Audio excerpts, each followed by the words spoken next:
Gagalingan ko po sa trabaho ko. Lalo't alam kong nanonood kayo. Maraming salamat. Maraming salamat po. Tuloy na kami. Sige po. Ingat po kayo.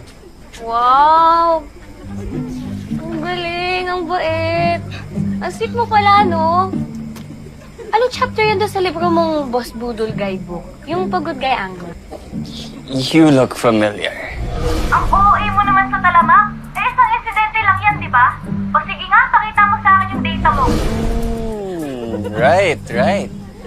Kaya pala, my basher. Joey on duty? Tama ba? Ako nga. Pero hindi ako basher. I'm a legit content creator making legit content. Wow. Alam mo, buti na lang naabutan kita. Kasi ang dami ko itatanong sa'yo eh. Tungkol dun sa mga anti-police tirada mo, tas yung sa mga budol tactics mo. Ang galing kasi eh. Ano, wala kang pinagkaiba, no? Sa personal at sa video. Same confidence, same angas, same walang laman. No? Wow. Puro ingay lang. Sila tayong malalim, no? Pareho lang naman tayo eh. Pareho tayong real talk. Alam mo lang yung pinagkaiba natin? Mas marami ka lang ring light. Paano ka pala? Guys, let's get back to work. Yung totoong journalism.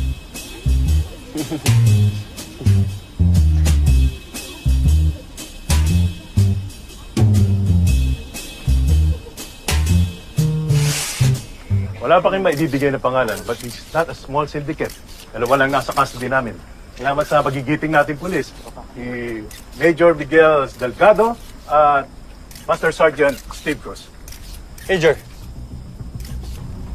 Paano niyo ho nalaman na may ganitong klaseng drug transport?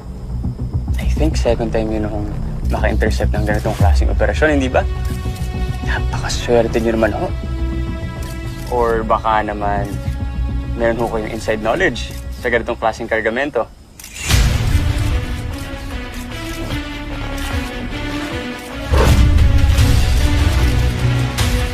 Anong gusto mong palabasin sa tanong mo?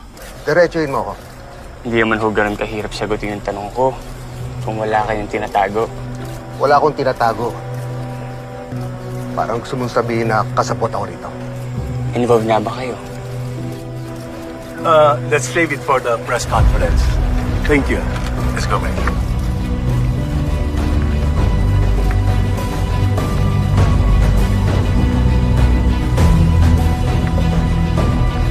Savage talaga eh. Let's go. Yeah? Bakit ang brutal mo sa mga polis? 800 million pesos worth of shabu na ngayon nasabat, di ba? Ilang pamilya pwede masira dahil doon? Pero wala kang pakailam, no?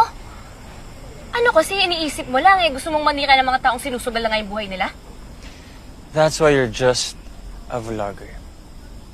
Puro kababawan ka lang. News has layers. You have to dig deeper. But word of advice, what if nag-beauty content or lifestyle ka na lang? Diba? Kasi doon, baka mas maging successful ka pa. Leave journalism to real journalists. Okay? Joey and Judy?